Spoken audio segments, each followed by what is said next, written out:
Pharisees and the Sadducees came to test Jesus. They asked him to show them a sign from heaven. He answered them, "When it is evening, you say it will be fair weather, for the sky is red, and in the morning it will be stormy today, for the sky is red and threatening. You know how to interpret the appearance of the sky, but you cannot interpret the sign of the times. An evil and adulterous generation asks for a sign, but no sign will be given to it except the sign of Jonah." Then he left them and went away. When the disciples reached the other side, they had forgotten to bring any bread. Jesus said to them, "Watch out and beware of the yeast of the Pharisees and Sadducees." They said to one another, "It is because we have brought no bread." And becoming aware of it, Jesus said, "You of little faith, why are you talking about having no bread? Do you still not perceive? Do you not remember the 5 loaves for the 5,000 and how many baskets you gathered? Or the 7 loaves for the 4,000 and how many baskets you gathered? How could you fail to perceive that I was not speaking about bread? Beware of the yeast of the Pharisees and the Sadducees." Then they understood that he had not told them to beware of the yeast of bread, but of the teachings of the Pharisees and the Sadducees. Now when Jesus came into the district of Caesarea Philippi, he asked his disciples, "Who do you say that the Son of Man is?" And they said, "Some say John the Baptist, but others Elijah, and still others Jeremiah or one of the prophets." He said to them, "But who do you say that I am?" Simon Peter answered, "You are the Messiah, the Son of the living God." And Jesus answered him, "Blessed are you, Simon, son of Jonah, for flesh and blood has not revealed this to you, but my Father in heaven. And I tell you, you are Peter, and on this rock I will build my church, and the gates of Hades will not prevail against it. I will give you the keys of the kingdom of heaven, and whatever you bind on earth will be bound in heaven, and whatever you loose on earth will be loosed in heaven." Then he sternly ordered the disciples not to tell anyone that he was the Messiah. From that time on, Jesus began to show his disciples that he must go to Jerusalem and undergo great suffering at the hands of the elders and chief priests and scribes and be killed, and on the 3rd day be raised. And Peter took him aside and began to rebuke him, saying, "God forbid it, Lord, this must never happen to you." But he turned and said to Peter, "Get behind me, Satan. You are a stumbling block to me, for you are setting your mind not on divine things, but on human things." Then Jesus told his disciples, "If any want to become my followers, let them deny themselves and take up their cross and follow me. For those who want to save their life will lose it, and those who lose their life for my sake will find it. For what will it profit them if they gain the whole world but forfeit their life, or what will they give in return for their life? For the Son of Man is to come with his angels in the glory of his Father, and then he will repay everyone for what has been done. Truly I tell you, there are some standing here who will not taste death before they see the Son of Man coming in his kingdom." 6 days later, Jesus took with him Peter and James and his brother John and led them up a high mountain by themselves.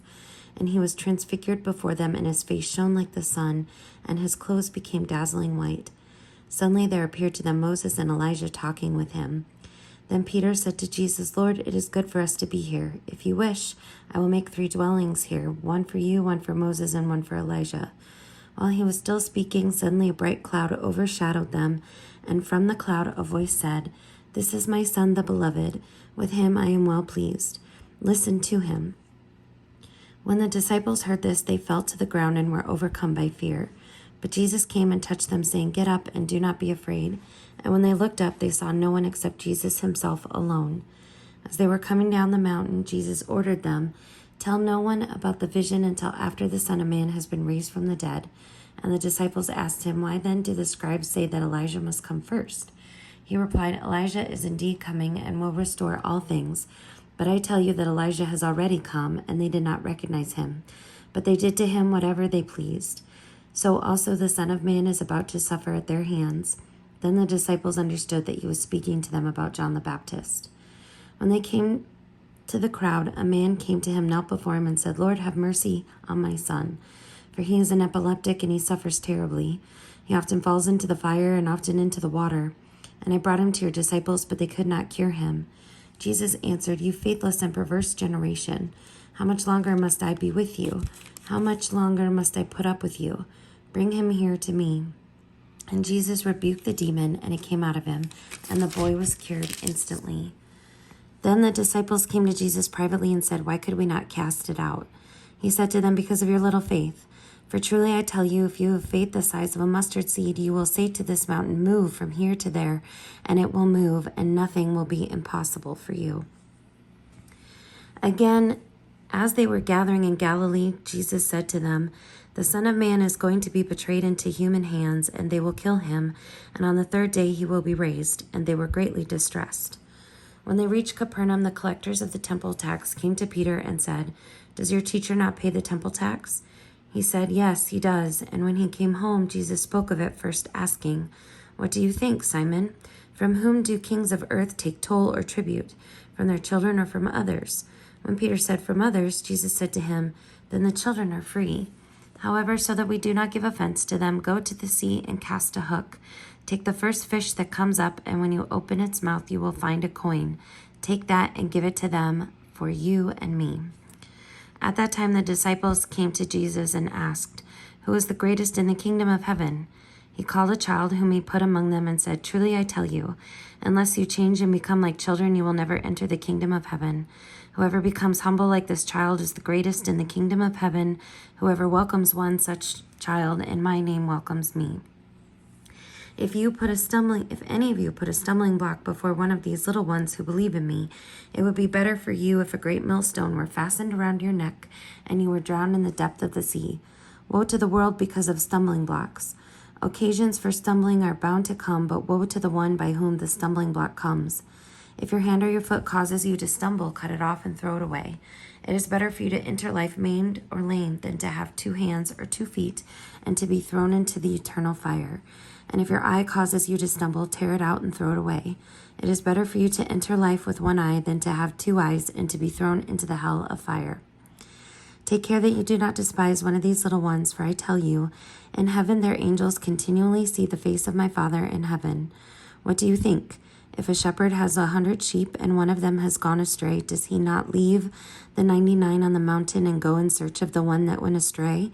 And if he finds it, truly I tell you, he rejoices over it more than over the 99 that never went astray. So it is not the will of your Father in heaven that one of these little ones should be lost. If another member of the church sins against you, go and point out the fault when the 2 of you are alone.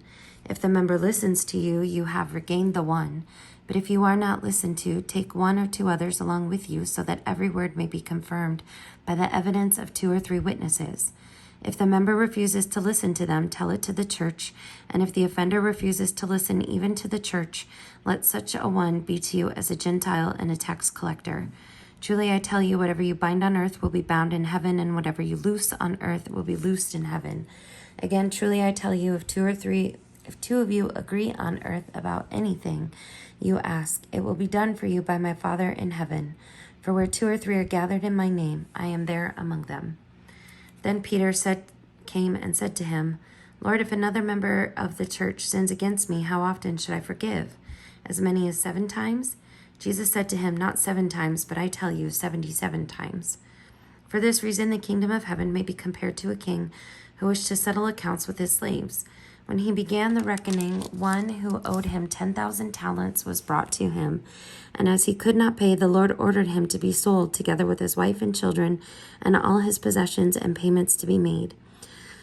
So the slave fell on his knees before him, saying, 'Have patience with me, and I will pay you everything.' And out of pity for him, the Lord of that slave released him and forgave him the debt. But that same slave, as he went out, came upon one of his fellow slaves who owed him 100 denarii. And seizing him by the throat, he said, 'Pay what you owe.' Then his fellow slave fell down and pleaded with him, 'Have patience with me, and I will pay you.' But he refused. Then he went and threw him into prison until he could pay the debt. When his fellow slaves saw what had happened, they were greatly distressed, and they went and reported to their lord all that had taken place. Then his lord summoned him and said to him, 'You wicked slave, I forgave you all that debt because you pleaded with me. Should you not have had mercy on your fellow slave as I had mercy on you?' And in anger his lord handed him over to be tortured until he would pay his entire debt. So my heavenly Father will also do to every one of you if you do not forgive your brother or sister from your heart."